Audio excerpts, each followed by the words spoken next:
Yeah, this is fucking awesome. Yeah, I'm so happy. Like this is it's such an honor.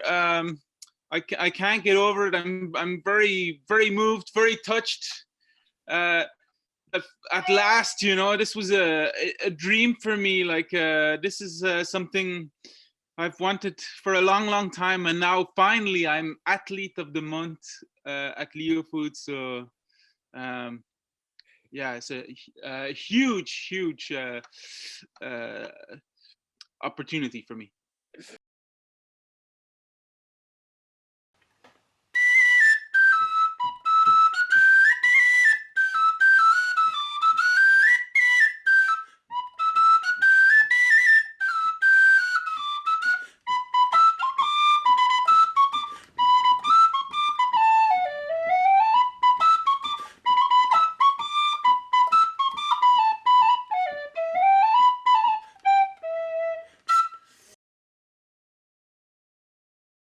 I love it here. It's very wild. It's a very wild place. You just step out of your door and you're in the wilderness. You can just go walking in the woods for hours, and it's super wild.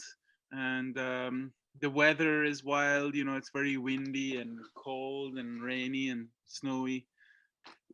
The winter I was doing a lot of ice climbing and skiing. We would go out skiing for like we would stay in the mountains for 5 days and just go tour skiing, just ski up a mountain and then ski back down. Put the 5 days, and yeah, it was amazing just to be in that kind of scenery with Fitzroy and Serotori in the background, and to be skiing there was absolutely amazing. And also last winter was one of the coldest ones here, and there was a lot of uh, ice waterfalls, so it was great for ice climbing. The ice climbing was amazing. Yeah, I have my little morning routine. I wake up in the morning. I sit I sit and meditate for maybe half an hour or something, and then I get up. And the first thing I do when I get up is I go to the river, and I go swimming in the river. It's it's glacial water. Water from the glacier, so it's nice and fresh. And then when I get out, I go for a run. I go for a run, and then maybe after that I do some stretching, and then I might do some hangboarding to train my fingers a little bit, uh, and then maybe do some push-ups and pull-ups, and then I have my breakfast, and then maybe I play some music for an hour or something. I've been learning to play the Irish bagpipes, so that's been awesome. That's been really great. And then in the afternoon, usually I go either sport climbing or bouldering. Yeah, that's mostly what my days look like. So yeah, I'm absolutely loving it here. It's absolutely amazing. Not until like January 2021, so not until a few months ago, because the town here, El Chalten, was closed. Nobody could come in or nobody could go out without a special permit and without a quarantine, and there was no COVID cases in town. So everything here was really very relaxed. There was parties, and nobody was sick. And there was no cases all year. Mm-hmm. The whole year that I was here, there was no cases. So yeah, so it was really relaxed until January, and then in January they opened up the town for national tourism, so Argentinian tourists could come. And then yeah, obviously COVID came into, and people started getting sick, and a lot of people have been getting sick here, but there haven't been any restrictions really. There's no restrictions. All the bars and everything are still open. There's not much really happening besides that people are getting sick, but nobody has been very sick. There's definitely times when I'm like talking to myself, or yeah, like saying, okay, focus, time to focus, and things like that. And then there's times where I'm like completely in the moment, and I'm like in the flow, in a kind of a flow state, and just like moving and executing, and yeah, everything's going well. But yeah, there was always I I like to sing songs too, so sometimes I'll sing a song or something like that. If I have a song in my head that pops up, I might start singing it.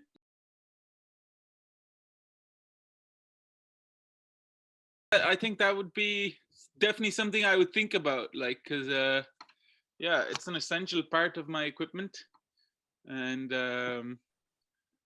yeah, I think if I would lose it, then I would definitely, you know, maybe that's a sign.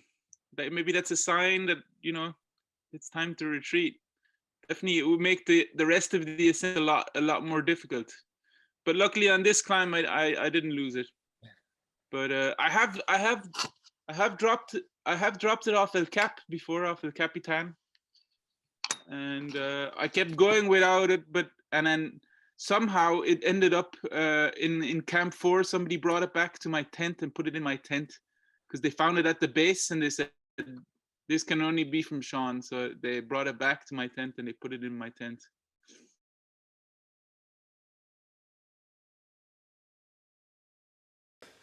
Yeah, it was a very close call. I ended the whole traverse. I had 4 days of food left, or 5 days even. I had lots of food left. That was not a problem.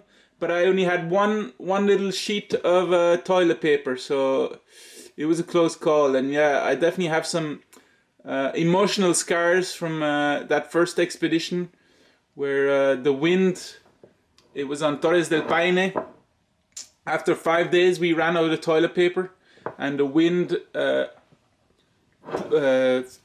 pulled away my last piece of toilet paper, and so we had to continue the ascent without toilet paper. And yeah, I definitely have some emotional scars from that. I had to use like snow and ice and rocks, and yeah, I started using pieces of socks, and yeah, it was a very difficult time. I think olive oil is just, it's the most calories per weight that you can carry. You know, it has the most calories for the weight that it weighs. So yeah, it's just pure calories. But also I make sure I have like a really good quality olive oil. You know, I had this this olive oil I had was an expensive one. You know, it's extra virgin, you know, cold pressed olive oil. I also use the olive oil to like to moisturize my hands. You know, I would just put a little drop on my hands because on big climbs like this, like if your fingers can get really dry, your skin can get really dry with the cold and everything, and all the work you're doing with it. And then sometimes your fingernails can detach from your skin, and that's really very painful, and it can make everything a lot more difficult. And yeah, just putting a little drop of olive oil on my hands every night really helped.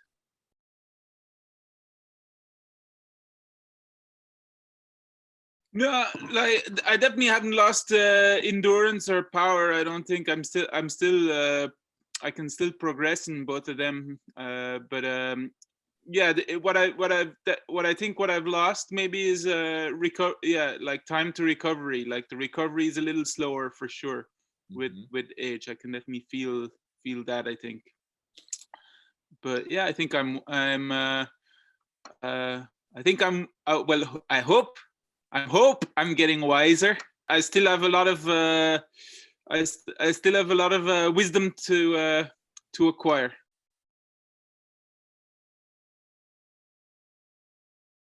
It was amazing. It's an amazing line. It's just like a splitter crack that cuts the south face of Cerro Fitzroy, and yeah, the south face doesn't get any sun, so it was very cold.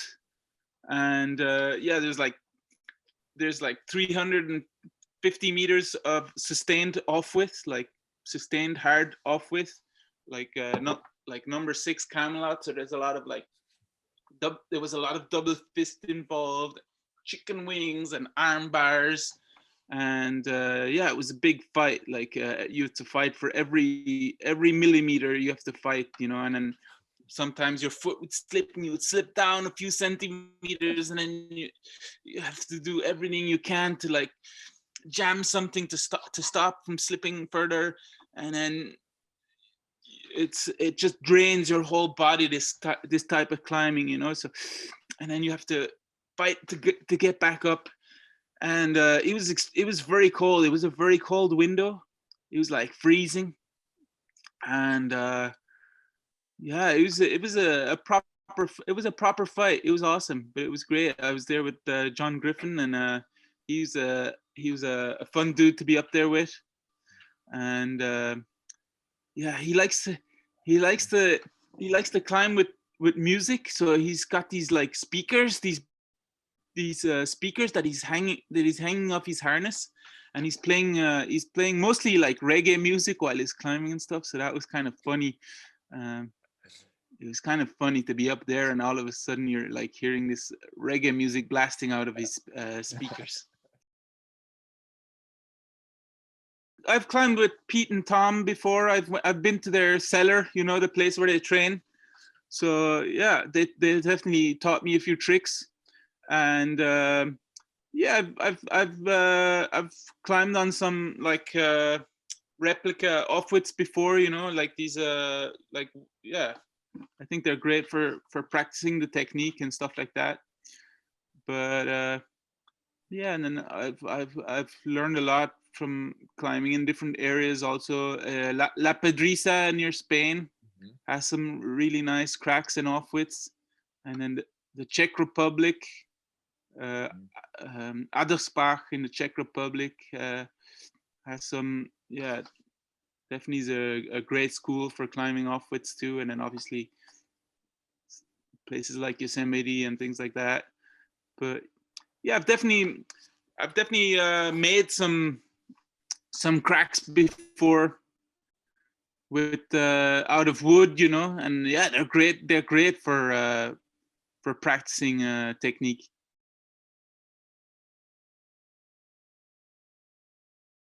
I put 2 new routes up on El Mocho, and El Mocho is great because it's a little bit lower than most of the peaks. So when the weather is bad, higher up in altitude, El Mocho can be in good conditions.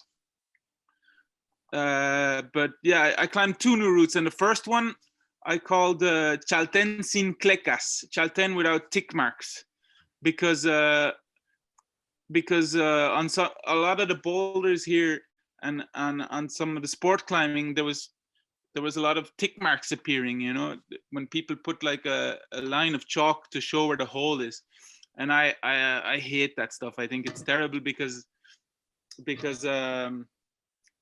it kind of takes away the possibility to read the rock. And for me, like reading the rock and trying to find the holes is part of the climbing experience, you know. And then and so I told the local climbing community here, as a joke, I was telling them that I was going to start a petition, you know, chaltensinclecas.com, where people could sign their name to, kind of as a joke. And then the second route I opened, I called it Chalten sin chapas, which is it's a next step up from Chalten without tick marks. It means Chalten without bolts, you know, no bolts in Chalten.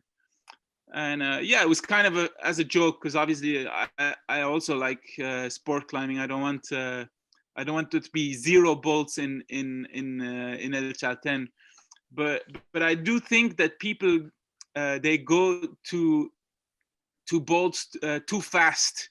Like they try to put, like they put bolts maybe in places where it's not necessary, or maybe in places where, you know, nobody will ever go again, or nobody will go again in the next 10 years or something like that, you know. And there's natural options. There's no need to put bolts. I think people they just go to this option too fast sometimes.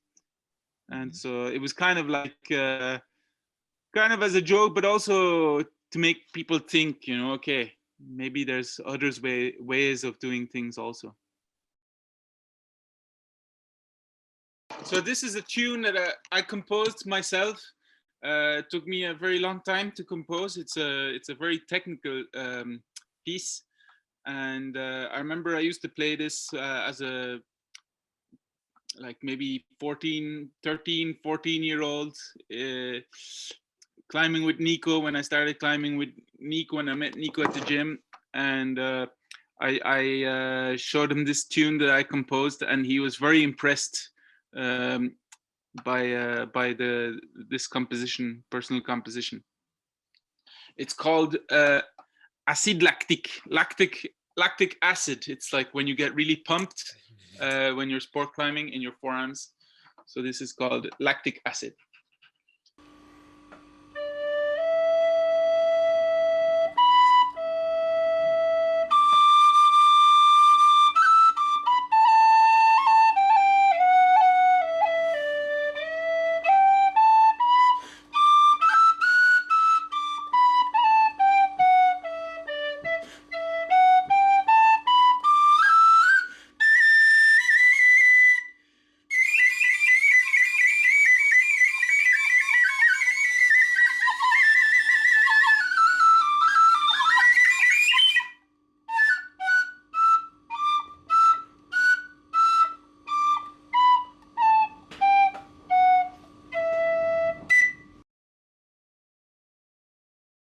I liked climbers that kind of went with the flow and didn't put too much pressure on themselves, like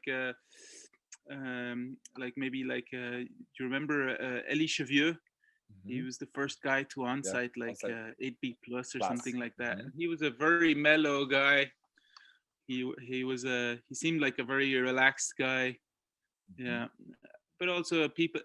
Also, I like people who were giving themselves fully, you know, like maybe Wolfgang Gulich or something like that, who was training very hard and climbing very hard things. And yeah, he seemed like he had a good vibe to him also.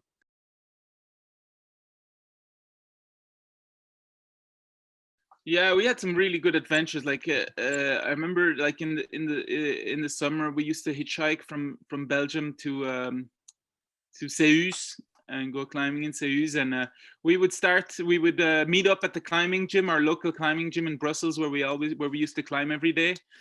And we would quickly climb one route, and then we would start hitchhiking to Seus, you know, and we would just hitchhike, and then wherever we got in the evening, we would try to find a local climbing area, and then we would climb there maybe for a few days, and then keep hitchhiking, you know. It was a huge adventure. We had loads of things. I remember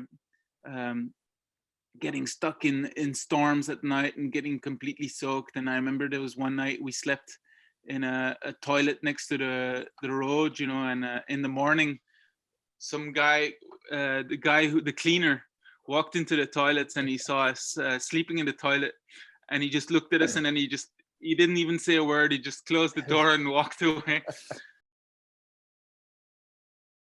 Yeah, we were totally unexperienced. I mean, yeah, we had been to Yosemite the year before, but that was it. You know, we had never done a big wall in alpine setting.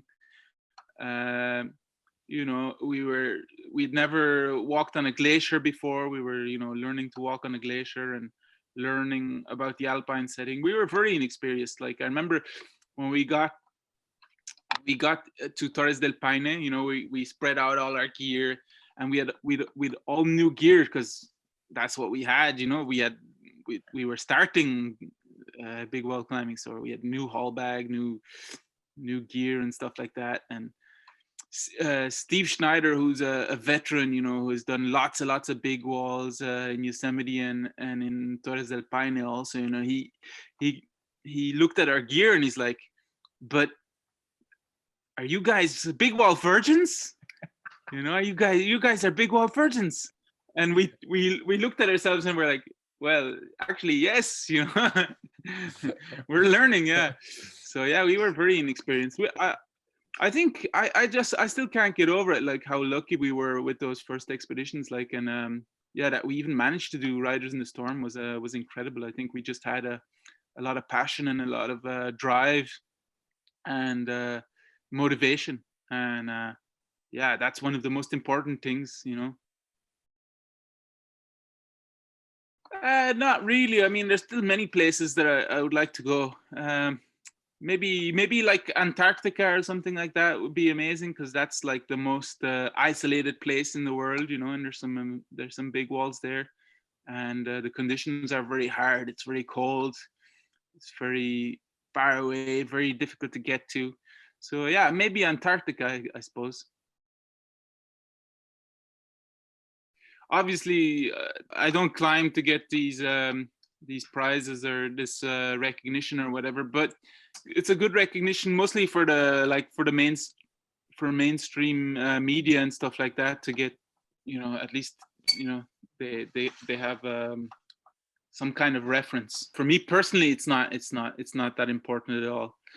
But the good thing about the Piolet ore, like the golden ice axe, because of the gold, it's very good for gardening in the garden, for planting your potatoes. The gold adds some special qualities to the digging the holes for the potatoes.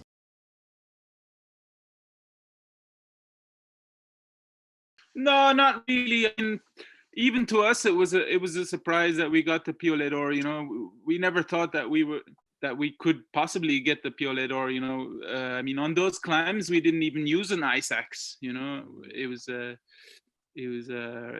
big wall. It was big wall free climbing. You know, we thought that the Piolet ore was like for like more like for real alpinism or something like that. So even we were surprised. But yeah, but I think it was a good message from the jury of that year also, that you know, that alpinism is more than just than just trying to do a big performance achievement, or and then suffering in high altitude mountains. It's also about adventure, team spirit, and you know, clean climbing, you know. Not, we didn't put any bolts, and it's also about your ethics and your the way you do it, you know. And it's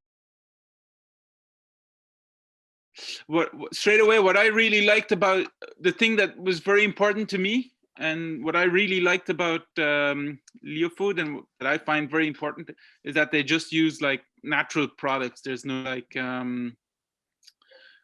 colorings or artificial products in there. You know, it's all, it's like it's like real food, you know. So one of the things I really like is the powders, you know, those the green powders and stuff like that, and the berry powders. I mean, I think greens and berries are some of the most nutritious foods you can have, you know. And just to have like yeah, to have them accessible, like organic, um, you know, organic freeze-dried powders, and you can have them, you know, pretty much anywhere. To have them accessible in the mountains and is absolutely amazing. And you can add like your greens to anything, you know, and make soups, or you can add your berry powders to anything. And yeah, I think those things are those two products are absolutely amazing. The experience of making the nettle curry was amazing. You know, LYO invited me over to Poland, and we were at the factory, and I could see how everything worked, and it was a great experience, especially because the freezers, you know, they go to like minus 30 degrees, and yeah, I could they let me sit in the freezer for naked for or almost naked for a few minutes, so that was fun. Yeah, good training for the mountains.